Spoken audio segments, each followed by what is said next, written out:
ట్రాన్స్జెండర్లకు petrol pump. Yes, మీరు విన్నది నిజమే. ట్రాన్స్జెండర్లకు ప్రభుత్వం పెట్రోల్ పంప్ని కట్టిస్తోంది. రాష్ట్రంలోనే ప్రప్రథమంగా రాజన్న సిరిసిల్ల జిల్లాలో వేగంగా సాగుతున్న ఏర్పాటు చర్యలు, ఉపాధికి బాటలు వేస్తున్న ప్రభుత్వం.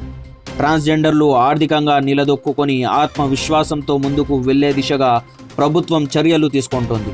ఇందులో భాగంగానే రాష్ట్రంలోనే ప్రప్రథమంగా రాజన్న సిరిసిల్ల జిల్లాలో పెట్రోల్ పంప్ త్వరలో ఏర్పాటు కానుంది. ఇప్పటి వరకు 25 మంది అధికారులు గుర్తింపు కార్డులు జారీ చేశారు. ఇండియన్ ఆయిల్ పెట్రోల్ పంప్ దాదాపు ₹3 కోట్ల వ్యయంతో నిర్మించబోతున్నారు.